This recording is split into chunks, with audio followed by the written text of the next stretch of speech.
I look at the folks who worship here and have worshiped here for the past 175 years, and I know that for this place to have survived through the Civil War and through the First and Second World Wars, through the Vietnam War that truly ripped some churches apart, that people here have been open to the existence and the love of God and the feeling of the Holy Spirit that is in this place.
One of our great ministries is that we baptize children.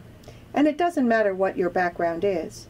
If you desire to have your child baptized, and you can, in all honesty and good conscience, answer our questions, then we are delighted to baptize your child.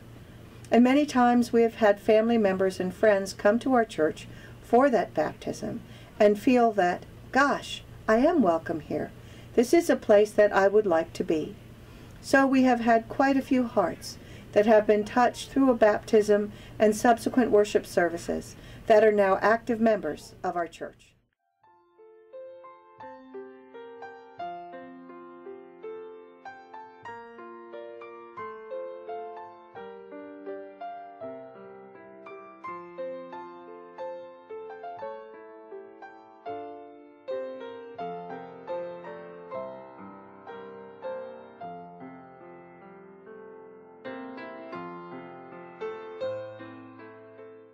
The superintendent of schools when I was at Globe was Mary Bliss, and she was such a strong and gentle presence at the same time. She always expected that we learned our parts to say on Sunday, of course. She was always very excited about the end of the school year picnic at Irons Homestead. She just made all the classes as fun and as vibrant as possible, and she always had such a great spirit, and she chose teachers who did the same.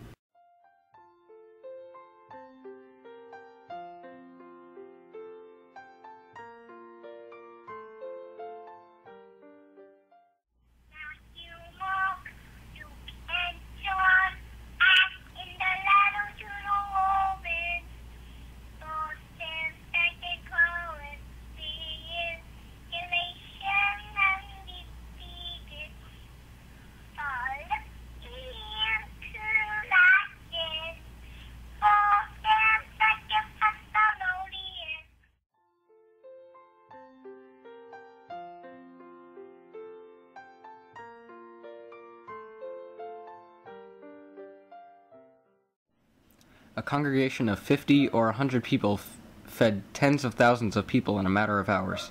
At first, it seems like a fun activity to do with a couple of friends, but as you really get into it, the impact you're making on other people's lives really starts to take an effect, and you realize that you're doing it for the good of others and less for yourself.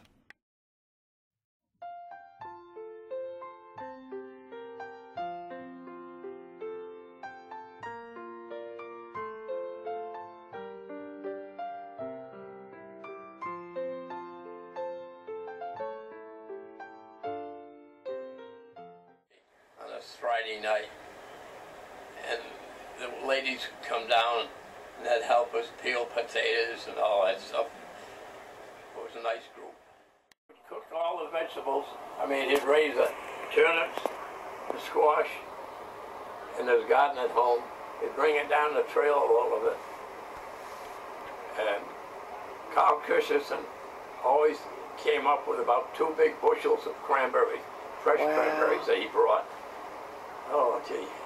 And Bill Baldwin would do a lot of prep work for the kitchen. Oh, it was a joy, what wonderful times.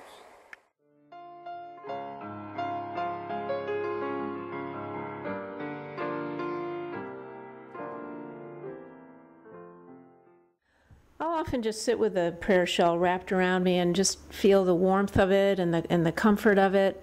But often it feels more like I'm being held, either by somebody like my son, or maybe by the people who made it, or maybe even by God. I don't wrap myself in the prayer shawl as often as Laurie, but I get tremendous comfort from just seeing it every day.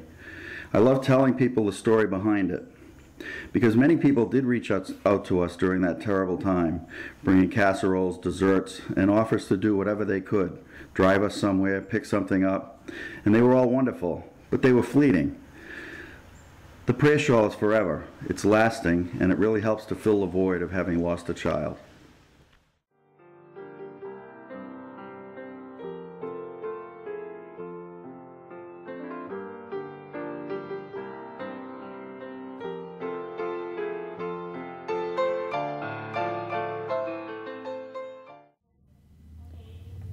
In fact, I very selfishly pray every night to God, please, Lord, please help my singing voice to get a little stronger and a little sweeter and more beautiful and clear so I can sing your praises. And the main purpose is to inspire people and to show people the love of God through music.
God is truly the center of it all, and that is what makes us a church.